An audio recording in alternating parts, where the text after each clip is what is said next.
Previously on the last Pokemon Crystal Challenge run, Ember really is about as useful as a thong on an avocado. And coming up, apparently today he is smelly. And a very, very warm welcome back to another Pokemon Crystal Challenge, and it is finally time we are going back to the main series leaderboard after goodness knows how long. Today we are running Celebi, the final Pokemon in the Generation 2 decks, and the final main series video for this year. Now Celebi is of course a mythical Pokemon from Generation 2, so that means it's going to be a very, very good all-round Pokemon, but we will probably struggle with our learn set because those legendaries and mythicals in Gen 2 don't have a great learn set. We are level 5 with 25 HP, holding a berry with Leech Seed, Confusion, Recover and Heal Bell, and we've got 16 in every stat. And very quickly before getting into the challenge, we've got a little graphic here which shows every single Pokemon at the end of an evolution line in Pokemon Crystal. That does include single stage evos as well, and these are our main series times. So these are the times for the Pokemon evolving up through the line. And the ones with the red highlights around them are the Pokemon we have not run in the main series yet. So those are the Pokemon we are going to be targeting over the coming weeks and months to try and get as close to full completion as possible on our main series leaderboard. So this is our path to a fully completed leaderboard here in Pokemon Crystal, and I'm hoping by the end of 2026 we have made significant inroads. But with that, let's now get back into the challenge. And with that out of the way, we're ready to get the challenge underway. The timer starts as soon as we cross the bookshelf threshold there in Professor Elm's laboratory, and barring for the Hall of Fame, that timer will not stop until we defeat Red.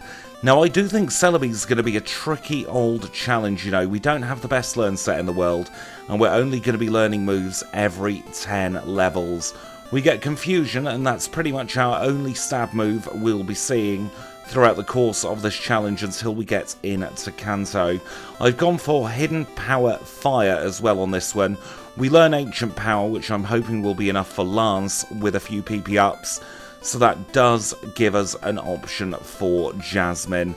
It does, however, mean though we might struggle with certain trainers along the way. I'm thinking especially Claire there as well.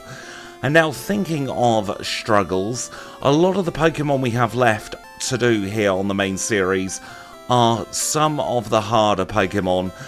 Is there any Pokemon that stands out on that leaderboard that you would like to see happen fairly soon? I'm very flexible with what happens on that main series leaderboard. I've got to be honest, a lot of the Pokemon there are not Pokemon I'm particularly fancying running because they're going to be very, very, very tricky. And barring Wobbuffet, Ditto and Unknown, which will probably need their own little tweaks to the rule set to be able to get through, I am open to all suggestions and ideas. Now we'll take advantage of Rival 1 being very pathetic there and two-shot his Cyndaquil, and that might be the easiest rival battle we'll have throughout the course of this challenge. It all depends on how much Ancient's power does to the Cyndaquil line. Purposely went into the grass here to try and get a couple of extra encounters as well, and now we'll go back into the lab and we will name the rival triple question mark for this challenge. Now just a reminder, we are running the HM items throughout the course of this challenge. That does mean that we're no longer catching the HM friends even though we are on the main series leaderboard. That is to try and maintain some consistency throughout Supermon 4 moves and the main series leaderboard. But because we pause the timer to catch the HM friends, it's going to make very little difference whatsoever. And now something else I want to mention is we're not just going to be doing new entries on the main series leaderboard. We're going to be trying to update some of the times of those Pokemon that haven't been run in a couple or more years. So I'm going to try and do one main series leaderboard a month entry, and then one redo a month as well. Depending on where the mood takes us, we might do more or fewer of each throughout the course of the year, but that is the plan for 2026. I tell you what, it felt like every 4 steps we were getting an encounter on the way to Violet City, but we did finally get here at just over 4.5 minutes, and we are absolutely going to be climbing the Sprout Tower in this particular challenge. We have the type disadvantage to Falconer, so we need to get as many levels as we can before facing any trainer in that gym. Now, fortunately, because we're a mythical and not a legendary, we're not in the slow experience group, so we can probably get to about level 14 at the very least by taking on the Sprout Tower. And we're actually going to be able to get the lantern for once in one of these challenges. That is going to make getting through both Rock Tunnel and Silver Cave an awful lot quicker, and it does also mean I'm kind of tempted to go into the Whirl Islands for the extra rare candy there as well. If we can get 7 rare candies before Lance and Karen, we should be in for a much, much easier time. 7 is the maximum number of rare candies we can get up to that point, and with a Pokemon like Celebi, I think having all 7 would be a very, very good idea. There's only a couple of trainers left now here in the Sprout Tower. We have this single Bellsprout and Hoothoot's trainer, and we are one-shotting the Hoothoot already. That's a very, very good sign, because Hoothoot is fairly bulky. The rival uses his escape rope, he gets out of there and will now take on Elderly at the top of the Sprout Tower. We are obviously going to one-shot the Bellsprout. We confuse the Hoothoot and it hurts itself in confusion, finish off with another confusion, and then we will finish off the Bellsprout as well. That means we have finished Sprout Tower, getting ourselves the lantern. We get the escape rope. This is a key escape rope, so it goes into the key item pocket. And we'll do a very quick PP heal before going into our first gym together. Now, in case you're wondering, on the challenge run patch, that item, the key escape rope, is interchangeable. Depending on whether you allow HM items or not, will depend on whether that becomes a key escape rope or just your regular escape rope. So if you're playing purely vanilla and the only difference is you're changing your starter, you won't have any issues at all going up the Sprout Tower. Let's now take on Falconer. He is our first gym leader together today. We one-shot the Pidgey and we one-shot the Pidgeotto. That extra training definitely came in clutch, and we get the Zephyr badge in at 7 minutes and 7 seconds. So now the other big thing is, if you are playing on the challenge run patch and you don't want the HM items, if you say no to the extra option, the HM items will never ever appear for you. So that does mean you don't have to fret about it. Now, unfortunately, we've got a second key escape rope there, so we will have to deposit one of those in to the PC here. That's just a little coding glitch, because we are going to be having 2 ways to get the escape rope, depending on whether we climb Sprout Tower or not. And the coding that I tried clearly didn't work first time. We'll grab a Purr's Cure Berry en route to Azalea now, and we'll do a little bit more grinding, because our next gym has a quad weakness in front of us. And now, as we are heading through the Union Cave, I want to talk to you all about one of my biggest bugbears in Generation 2.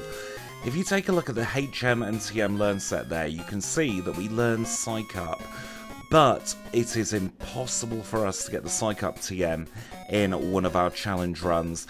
It is locked behind a Generation 1 trade, and the time it would take us to get all the way through Generation 1 to catch an Abra and trade it into this game, it's just not worth it. And there are a few items that we cannot get in Generation 2. They are locked behind Generation 1. And I find that a little bit unfair for some of the Pokemon we run, because it means that we don't have an opportunity to use items and TMs that would give them a little bit of a leg up. And I don't really think there's a solution that would work for the rules that I like implementing in these challenges. Now, at the moment, we've only got a single attacking move in Confusion. That just will not do, so we're actually going to head back into Union Cave now, and we're going to grab ourselves another attacking TM. We've got to be very careful to avoid this spinner here, though, because this will be a very long battle. He is a triple-sided spinner which is very annoying, but we have now got ourselves the Swift TM. We'll teach that in place of probably Recover. I doubt we're ever going to be using Recover, and I think we will... No, we'll save on to Mudslap for now, and I do want to test just how much Swift does by taking on this Slowpoke. Just over half on the Slowpoke, that is not bad at all. That also gets us up to level 19. We'll use the escape rope now, we'll get out of here, and we'll go straight into Slowpoke Well, where we have a bunch of very easy rockets to take on. I don't think Team Rocket's going to prove to be too much of a threat in this particular challenge, apart from maybe the Houndoom at the very end, but I'm sure we'll have Return by then, and Return should be easily capable of one-shotting that particular Houndoom. We'll have to see though, I could be proven wrong. The good thing about this rocket section as well is it's very, very short. It is the shortest of the rocket sections that we have to do. Each rocket section gets progressively longer as we get through the challenge, so this is a nice and easy one at the moment. But by the time we get to Goldenrod City, we'll be incredibly fed up with facing all of these rocket grunts. And as you can see there, we learnt Ancient Power. That is perfect for us because that is exactly what we need for our next gym. It's a super effective move and just in time as well. We do have a few gym trainers to get through first. We'll start off with the twins. It doesn't matter actually which side you go for those twins. They're very easy regardless. But depending on which side you walk up towards depends on the order of the Pokemon they send out.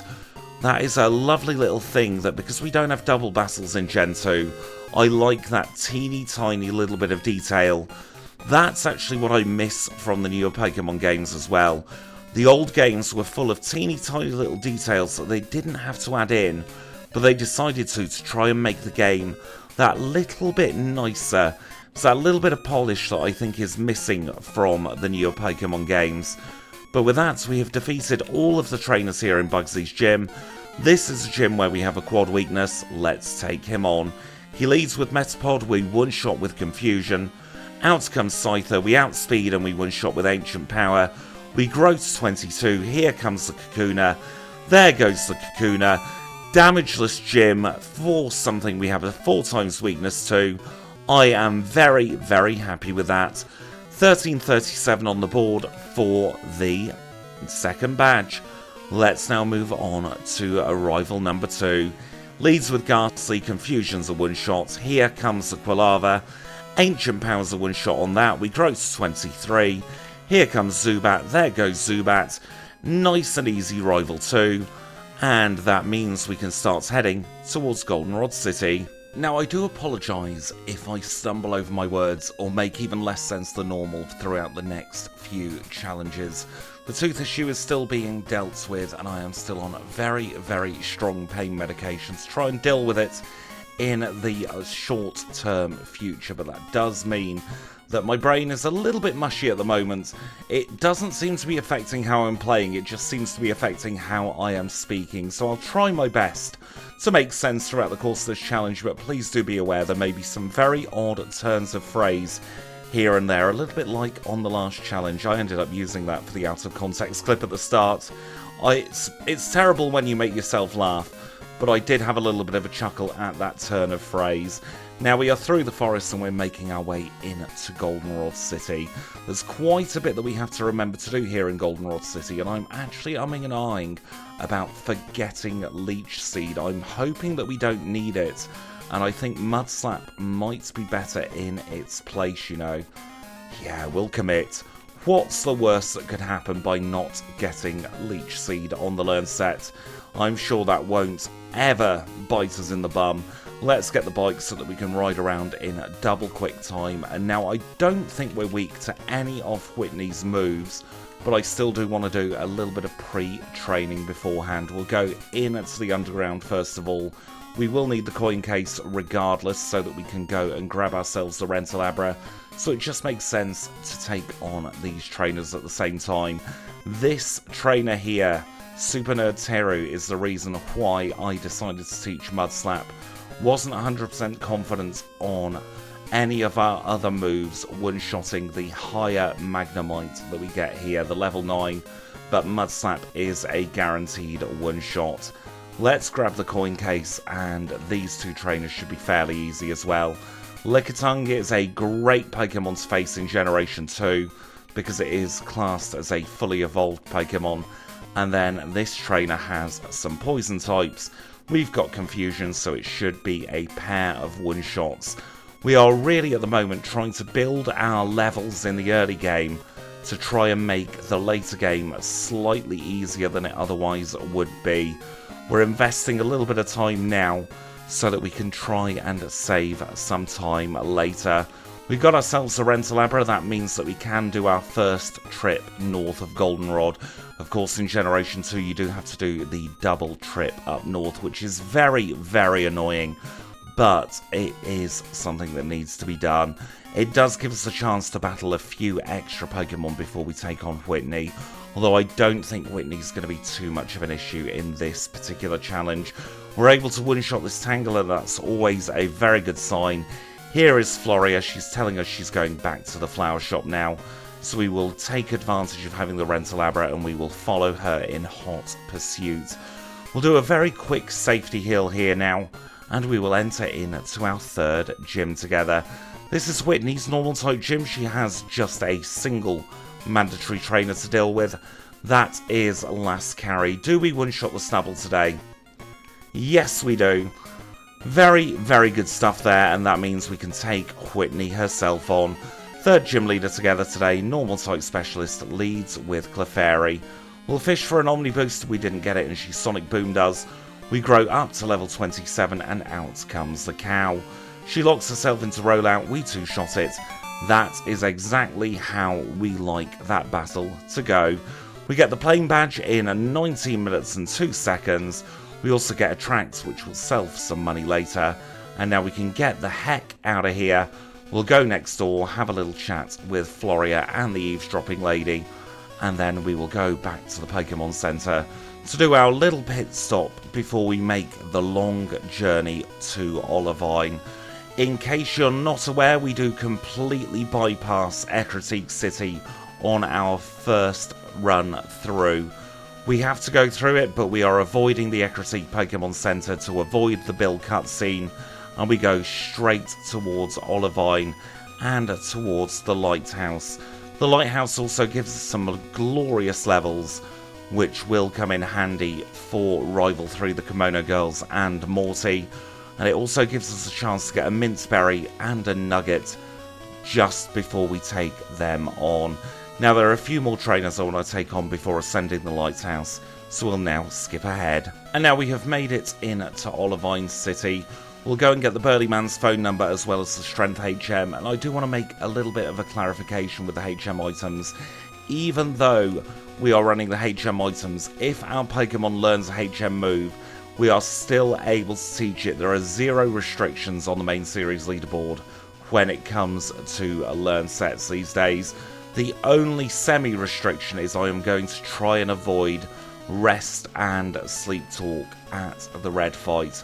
Same goes for Curse. I think those 3 moves should be moves of last resort, and probably double team as well. In fact, there are quite a few moves that I am at loath to use, really. I don't particularly like those strategies because they are the least interesting to me. And these challenges to me aren't necessarily about getting the fastest time. They're about having the most interesting strategy to get through to the end of the challenge. And now we have made it to the very top of the Lighthouse. Jasmine wants us to get some medication so that she can drug her Steelix. We will oblige, but not for a little while. We'll escape rope out of the Lighthouse. We'll do our pit stop back here in Olivine Pokemon Center, and then it's a very quick cycle back to Ecruteak. We will take on this bird keeper on route because he's got a lot of good attacking stat experience, and we should be able to one-shot all 3 of his Doduo. We don't really need to worry about conserving Confusion PP in this particular challenge because we have 25 Confusion PP to play with, and that will be more than enough for our purposes. And now that we are in the Burnt Tower, we will take on rival number 3. This time he is going to lead with his Haunter, and will be able to one-shot it with Confusion. Up second is going to be Quilava. We've got Ancient Power, that is a one-shot. And then we have the Magnemite as well. Mudslap's a one-shot on the Magnemite, so we knock it out. And the last Pokemon is the Zubat. Confusion's a one-shot on the Zubat, so it was another clean sweep of the rival. We'll fall through the floor, we will release the beasts, and our next gym is waiting for us. And our next gym is, of course, Smelly Morty's? It is Morty's dual Ghost and Poison type Spectacular Gym, and apparently today he is Smelly.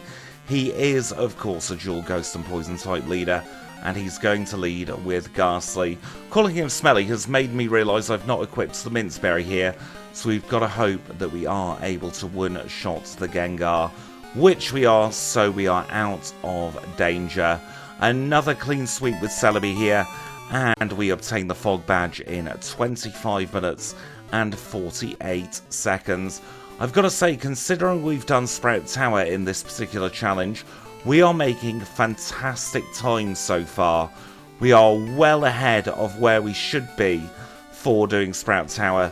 I think we're saving around about a minute and a half compared to where I'd expect to be at this point of the challenge, so I have absolutely nothing to complain about whatsoever so far. The Kimono Girls should be fairly easy as well, apart from maybe this Umbreon, although Pursuit does very little at all. It is nice having 100 in each stat. It does give us some very, very well-rounded stats and means we don't just have good offensive stats, we've got good defensive stats as well. The final Kimono Girl is the Jolteon trainer Mickey, and that means we can now chat with the man staring at the stage. He gives us HMO3 and a raft he made in his spare time. And of course, after defeating the Kimono Girls, we make our way towards the Lake of Rage. We are going to take on a few trainers en route here, the ones that can give us some very good experience without giving us too much damage in return. While we're at the lake, we will take on the Red Gyarados. I did use an Ether on Ancient Power, so that we can try and get a 2-shot on it. We'll grow up to 36 as well, courtesy of the Gyarados. We'll get ourselves the red scale, and we'll have a little chat with Lance. That means we are almost done with the Lake of Rage already. We'll take a little shortcut over the water here, and of course we risk it for a biscuit with 4 steps in the grass, and we get an encounter. We are on a very, very high encounter RNG seed on this particular challenge, so I need to be extra cautious when it comes to putting on repels, because it does seem that if we even just brush ourselves into the grass without a repel on, we are going to end up getting a wild encounter. Up here we will get Hidden Power. We are going for Hidden Power Fire in this particular challenge, and that is going to be swapping out with Mudslap. Mudslap has served its purpose for this challenge run, and now we can use the Rentalabra to get all the way back to Olivine City, and we can cross the open seas towards Cianwood City next. Here in Cianwood, we must make sure to enter into the dodgy shop so that we can get the secret potion. Jasmine did ask us to help her out before Lance asked us to help him out, so we will deal with them in order. And with that, we can make our way in to our 5th gym together. We shouldn't have too many issues at all at this gym. We do have the type advantage to the fighting type, so we'll have to see how it goes. All of the gym trainers here in Chuck's gym were trivial, so that means we can move on to Chuck himself. He is a fighting type specialist, so we do have the type advantage, and he leads with Primeape. It's a one-shot on Primeape. Let's move on to the Poliwrath. It gets confused, it misses a Dynamic Punch, we knock it out on turn 2, and that is Chuck defeated. Storm Badge acquired in 31 minutes and 15 seconds. Now defeating Chuck means we can have a little chat with Chuck's wife. We get ourselves the air balloon, that will let us fly all over the place, and that means we've got a little bit of housekeeping to get on with before we take on our next gym together. And that is the housekeeping done for another challenge. It's a bunch of rare candies, a PP up, and some vitamins. That's what we did in this particular set of housekeeping. We had enough money to be able to max out our special with a bunch of calcium. So that is going to be very, very beneficial later on in this challenge. The next stat I'll be focusing on, by the way, is going to be our physical attack.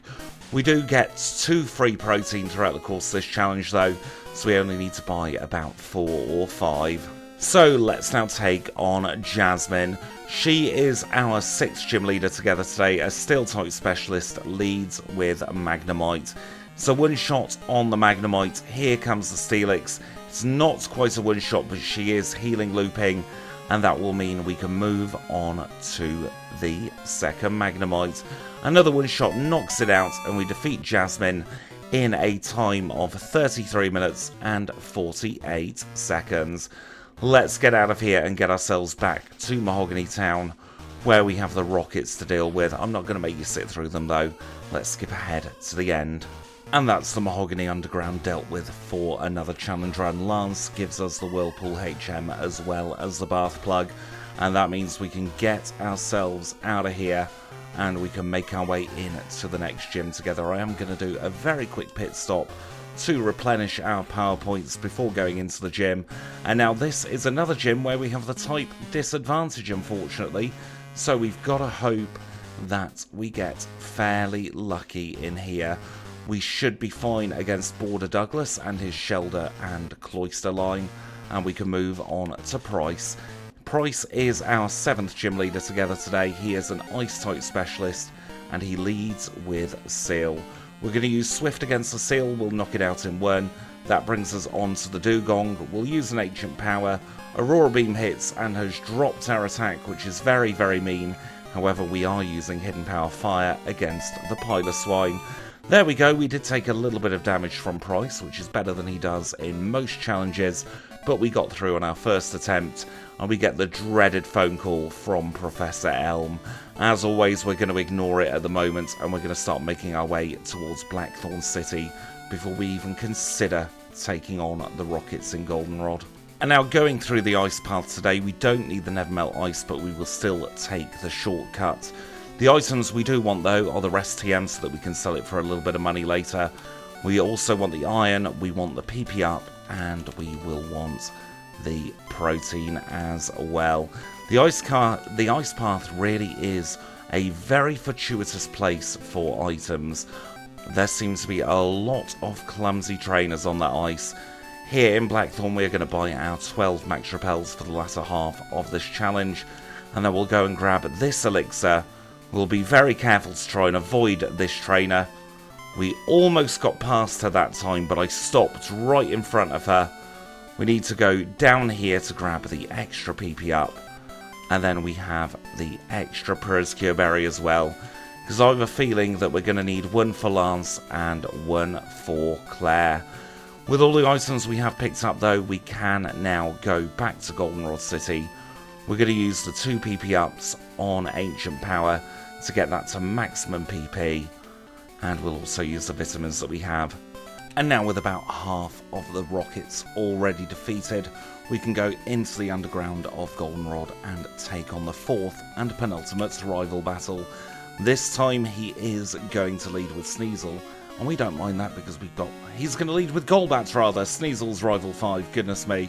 Doesn't matter either way, we can one-shot it. We can one-shot the Sneasel as well, and that moves us on to Quilava. We'll use Return against Quilava. We taught that at some point in the Radio Tower section. We've got Hidden Power Fire for the Magnemite, and that just leaves Haunter left to go. Confusion will absolutely one-shot the Haunter, and that was a very quick and simple rival number 4. That means there are even more rockets to take care of now. I'm not going to make you sit through them though. We will jump to the end of the radio tower. And we have now made it to the final executive here at the top of the radio tower. Let's see how we get on. Return as a one-shot on the Houndour as we grow up to level 48. It is also a one-shot on the Houndoom, and we will one-shot the Coughing as well. Save on some super effective text, so we didn't have to worry after all about this battle. Now I do think sub 50 minute Claire is definitely out of the question on this particular challenge, Combination of needing to do Sprout Tower early and the awful lot of wild encounters we had at the very beginning of the challenge has put the stop on that, but we are still on a fairly good pace. We need to get the radio card so that we don't get stuck in the eastern part of Kanto, and with that we can now leave and make our way back to Blackthorn. The beauty of doing Ice Path straight after Price is that we don't have to worry about getting back to Blackthorn, or getting through to Blackthorn I should say, after we have defeated the radio tower, and we can go straight there instead. Now I am thinking we might want to try the pink bow against the level 37 cool trainer, but we've got a couple of Pokemon and trainers before that. It's going to be interesting to see how much we do against the Seadra. That fills me with confidence, actually. Doing that much damage with Return means we could be in with a shout of not needing the Persecure Berry in this gym. This is the cool trainer in question. It is cool trainer Mike. Let's see how much we do against his Dragonair. We one-shot with Return. That is a very, very positive sign. We've got Coca-Cola Lola here to get through before we take on Claire, and then we'll hopefully be able to get our final Jotonian badge very, very quickly. Let's take her on. This is Claire. She is the final Jotonian gym leader. She leads with Dragonair. Return is a one-shot on the Dragonair, so we can relax just a teeny tiny bit. We are not in danger of being Thunder Waved. Now, what should we do for the Kingdra? We'll start off with a Confusion. We crit, but she hasn't bothered to heal. We're going to say no to Perish Song. That is one of the most useless moves in a solo challenge, and instead we're going to get the heck out of here, and we will claim our final Jotonian badge. Of course, to claim that we need to go into the Dragon's Den, and we need to get ambushed by this horrible specimen of a human being. Cool Trainer Darren with his surfing Dragonair there. We one-shot it, getting even more revenge for our poor Magcargo. Let's get ourselves into the Dragon Shrine now. We will use the exact same cheat sheet as we do for the radio card. 11212 gets Claire into the Dragon Shrine. She is shocked as she always is, and she gives us her badge in 52 minutes 14 seconds. And with all 8 Jotonian badges acquired, we can now leave the Dragon's Den, and we can start making our way towards Victory Road. And now, after proving that we've got all 8 Jotonian gym badges, we can make our way through Victory Road, where we will face the rival for one final time. This time he is going to lead with Sneasel. Definitely leading with Sneasel this time. We can one-shot it with Return. I reckon Ancient Power and Return are going to be much of a muchness against Typhlosion. Thank goodness we didn't get burnt there. And we can move on to the Golbat. Return is a comfortable one-shot with the Golbat. Hidden Power Fire will one-shot the Magneton, and that brings us on to Haunter. Confusion will knock that out in a single hit. And then the last Pokemon is Kadabra. We'll use Return, we'll get rid of it once and for all, and we defeat the final rival battle in 55 minutes and 16 seconds.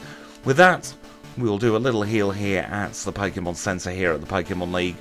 We'll buy a bunch of full restores, and before going into the league, we'll take a look at our stats and make some predictions. We are level 53 with 188 HP, holding the pink bow with Return, Confusion, Ancient Power and Hidden Power. 150 in attack, 145 in defense, 151 in specials and 144 in speed. Don't forget, these are just the out of battle stats. We will get a big buff in battle in a moment when we take on our first league member, Will. And now, as always, before going into the league, we will make a few predictions. You may have noticed the time was jumped up ever so slightly. There were a couple of bits I forgot to pick up in Johto, so I've gone and grabbed those. And I don't actually know how the league is going to go with this one. Normally I've got a good idea, but having equal stats across the board, plus not having some strong stab, means we might struggle, but we have pretty good typings going into the league. We share a typing with Will, so that will instantly make that battle a little bit easier. We've got Hidden Power Fire and Ancient Power for the Pokemon strong against us in that battle. Then we move on to Koga. I think that'll be a clean sweep because we've got Confusion, we've got Ancient Power, and again we've got Hidden Power Fire. Bruno we resist, so I don't think there'll be too many issues there. Karen could be tricky today because we have the weakness to her, and you never know how that battle's going to go. And then I think we might take a couple of resets at Lance, depending on whether we get an Omni Boost, and also depending on whether Thunder Wave gets a gen to miss. But we've got a long way to go to Lance, our first league member as well. Psychic type specialist leads with a Xatu. We one-shot the first Xatu with Return. We'll guarantee the one-shot on the Jinx, and that moves us on to Xatu number 2. We again one-shot that. That could have been arranged though. We'll use Hidden Power Fire on the Executor, and the last Pokemon is going to be Slowbro. We'll use Return. He's gone for Amnesia. That means we can double Return, almost grow to 54, and we are through Will. After Will comes Koga. Koga is a Poison type specialist, which should mean he's fairly easy. He leads with Ariados. We'll use Confusion, guarantee the one-shot there. We'll grow up to 54, and up next is Venomoth. Another Confusion and another one-shot, and the third Pokemon is Fortress. Fortress is incredibly flammable, so we'll use Hidden Power Fire there. As for Muck, we're probably best using a pair of returns and hoping that Minimize doesn't hit, and then maybe a Confusion against the Crobat. We one-shot, we get through Koga, and we can move ourselves on to Bruno. Still got plenty of power points, so we don't need to do a PP heal. Let us take him on. He leads, of course, with Hitmontop. Our best move is probably Confusion. We crit there and knock it out in one. We'll swap to Return for the Hitmonchan. It goes down in a single hit, and he sends out his Onix next. Confusion, even though it's not a strong move, does one-shot it. Confusion will also one-shot the Hitmonlee. And the last Pokemon is going to be Machamp. Now, I think if we go for a Hidden Power first, and then go to a Return, we will avoid a Healing Loop. We get a crit, unnecessary crit there, and we get through Bruno. 57-56 for Bruno. Let us do the prep work for Karen. Where are our full restores? There they are. We'll use a full restore. We will then use all 7 of the rare candies we have available to us.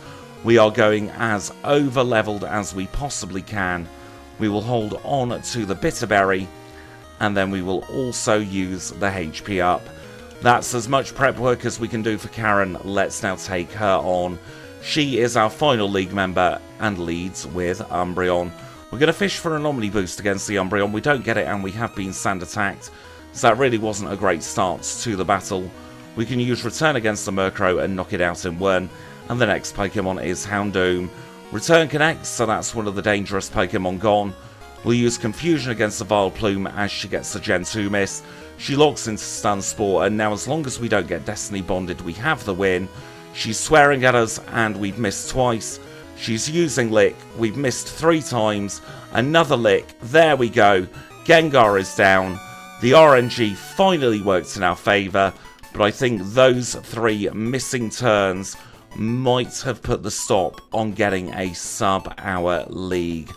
Prep work for our fight with Lance includes using one of our elixirs and probably holding on to the Prescure Berry for a little bit of insurance. Let's now take him on.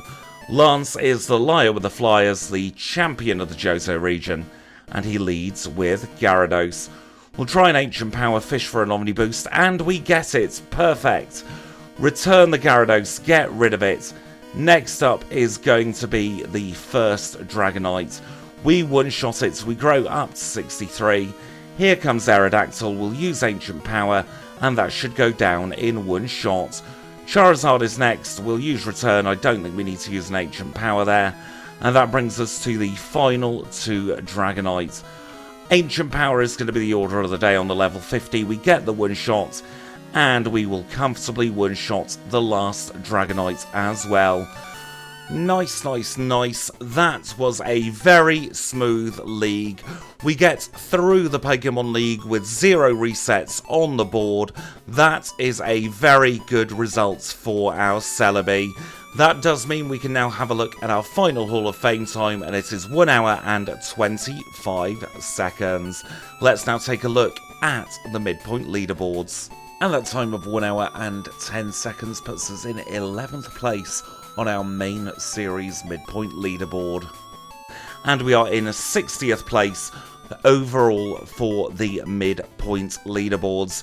This leaderboard here shows every single challenge we have done against the clock in Pokemon Crystal on our pre-recorded videos. Don't forget though, this is only half of the story. There are still another 8 gym badges plus the red fight left to come, so don't you dare go anywhere, because Kanto is next. And now we are rejoining the action as we always do here in Vermilion City, where the first thing we'll do is grab a rare candy from the chairman of the Pokemon fan club. And with that safely tucked away in our bag for another challenge, I am more than pleased to say that we're going to try and take on our standard Kantonian routing with Celebi. So we're going to start here with Lieutenant Surge, then we will go over to Celadon City for Erica, down to Fuchsia City for Janine, then it'll be back to Saffron for Sabrina. We will take on Misty and Cerulean City, go over to Pewter City for Brock, we'll go down to the Seafoam Islands for Blaine, and we'll finish off with Blue. We've got a long way to go until we get to Blue though, and we are starting right here, right now with Surge. He is of course an electric type specialist, and he led with Raichu. We're already through most of his party now though, and we can finish off this Electabuzz to get our first Kantonian badge. Thunder Badge acquired in 102.26. Let us now get out of here and we'll make our way in to Saffron City. We risk the couple of steps there as opposed to going in the bag. And before heading towards Erica, we are now going to say goodbye to Confusion after quite a long time. And we are going to teach Psychic in its place. That is glorious to have. It's a big boost to our Psychic type stab. We are, however, going to need to use PP up on it, and it just so happens there's one right around the corner here in Celadon City. And I think just as a little bit of safety, we are going to go into the game corner here, and we are going to grab ourselves the double team TM. Hopefully we won't need it, but it is nice to have. With that, we can make our way in to Erica's gym together. This is a grass type gym, but unlike Erica, we're running a mythical Pokemon. And with all of Erica's gym trainers out of the way, we can now take her on. She is our second Kantonian leader, leads with Tangela. We're going to take no risks against Tangela, it's got a lot of physical defense, so we'll use Psychic, but we will use Return against the Blossom. That brings us on to Jumpluff, we can use Return against that as well. The last Pokemon is Victory Bell, we'll use another Return, and we have defeated Erica in a time of 1 hour, 4 minutes, and 51 seconds. Let us get out of here and we'll go straight to Fuchsia City now, where it'll be time to take on Janine. And I don't think Janine's going to be any threat at all in this particular challenge. She's normally fairly harmless, but of course we are running the type advantage and a mythical Pokemon against her today, so it's going to be an incredibly tricky battle for her. Let's now engage her in battle and we'll see how we get on. She is our third Kantonian leader, leads with Crobat. We one-shot the Crobat and we move on to Weezing. Once again it's a one-shot, and that brings us on to her second Weezing. We're going to use a hidden power there, try and save some super effective text. We'll swap to Return for the Ariados, and we will use another Return against the Venomoth. Janine wastes her money with a dire hit there, but we do get through very, very easily. Time of 105.48 for the Soul Badge. That means we should now head back to Saffron City, and we can think about heading east through a rock tunnel. Now, I spent a very long time a couple of years ago going through all the different permutations of the Kantonian routing, and I've settled on this one. It does give us a couple of extra mandatory trainers, but it saves on a couple of different mandatories, plus, of course, we don't have to deal with the spinner on Route 9. So I really like this Kanto routing. I think it's the most efficient we can do for most solo runs, and it's also very flexible as well. Because we did Sprout Tower, we don't have to do Rock Tunnel in the dark, so that will save a few seconds compared to the movement that we have to do in the dark there. And there's only one thing we need to do here in the power plants. We have a little chat with the manager, then we become an eavesdropping so-and-so. We will use one of our elixirs, and then we'll make our way back to Saffron City. Now, it's very important we don't dip in any Pokemon Center between here and defeating Misty, because otherwise we will lose our TP spot and we'll have to do the Walk of Shame back to the power plant. But now let's take on Sabrina. She is our 4th Kantonian leader, I do believe. Psychic type specialist, much like us. She led with Espeon that went down in 1, and if we can one-shot the Espeon, we can one-shot everything else. And we defeat Sabrina to obtain the Marsh Badge in a 107.39. Let's get out of here because it's time to take on our favourite Nugget Bridge. And now as we go through Nugget Bridge, I'm going to take this opportunity to do a little bit of reflecting over the last year, because this is the last challenge before Christmas Day, and I have been so grateful all year for all of your wonderful support and comments. It really has been one of the best years I think we've ever had together here on the channel.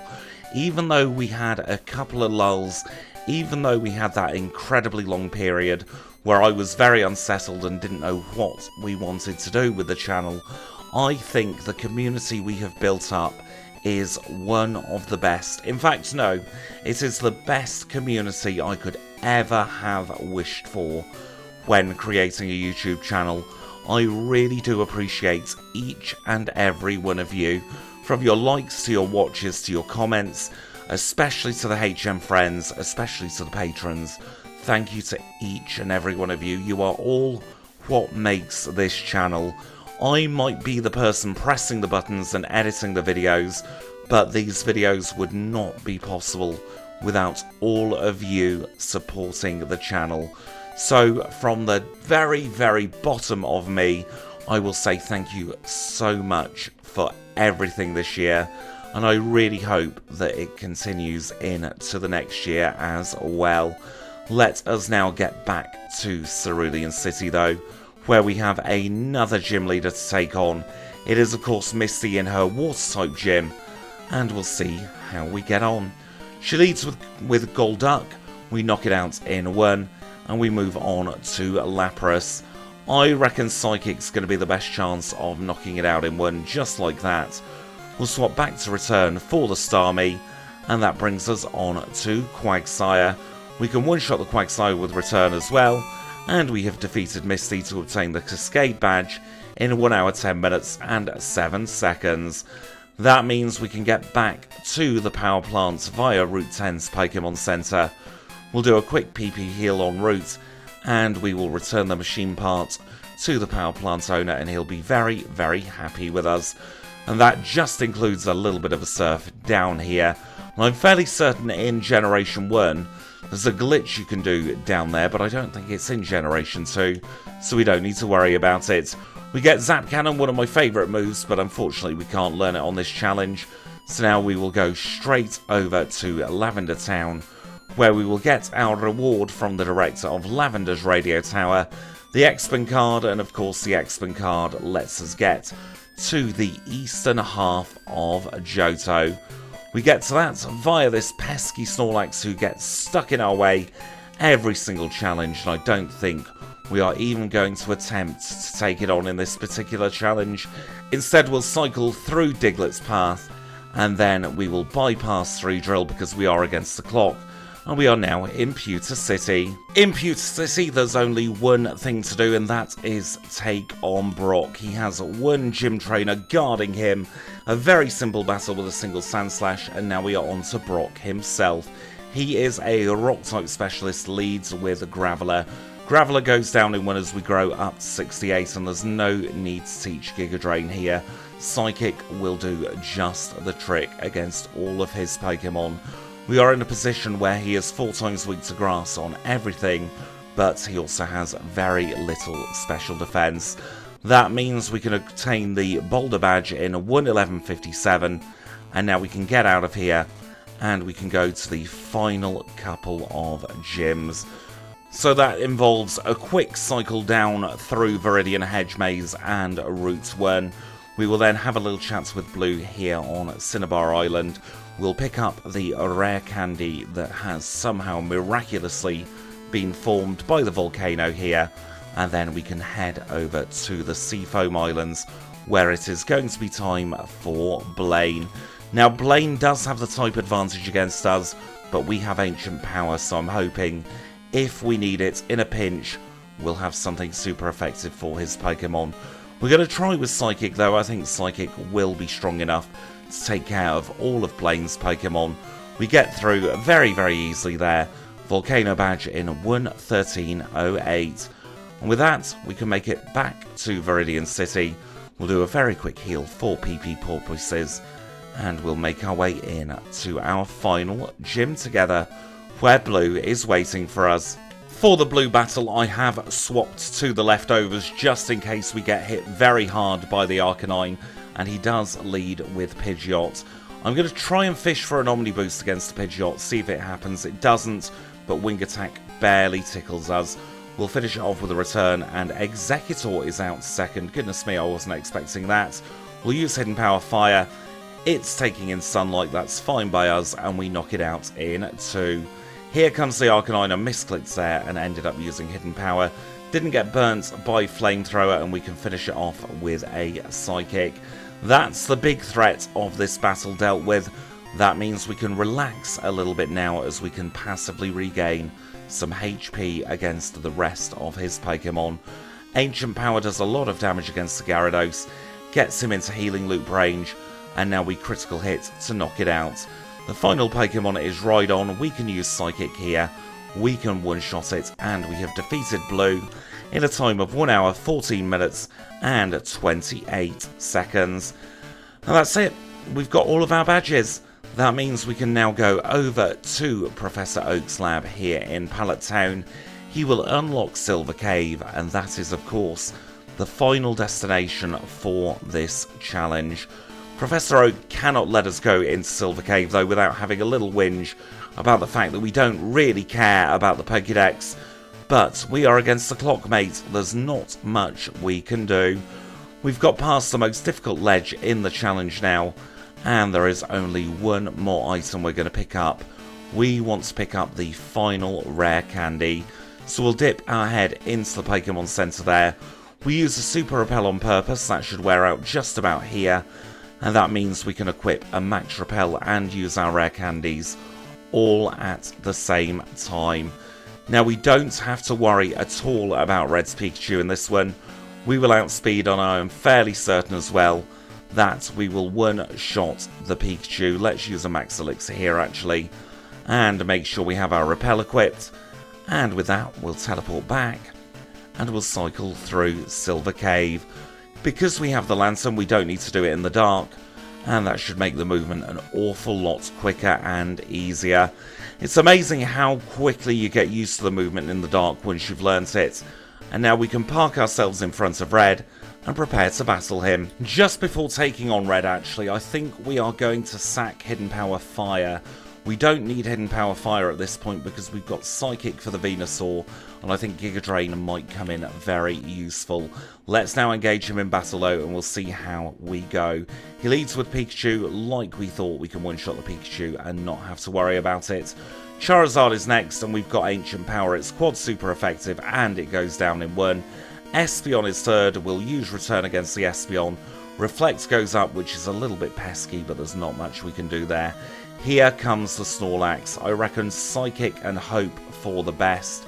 Maybe we'll get a Spadef drop. He's gone for a double Psychic. Let's fish for an Omni Boost. We get the Omni Boost. We haven't been paralysed. I think Return will one-shot now that the Reflect has faded. And I think the rest of this battle is now guaranteed. We'll one-shot the Venusaur with a Psychic. We just have Giga Drain on the Blastoise left to go.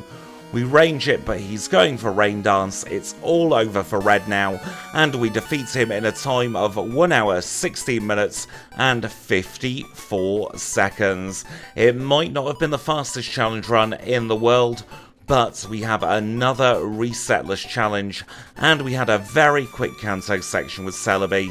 Let's now take a look at where that puts us on our final leaderboards. And for our main series challenges, we are in a very, very respectable 6th place.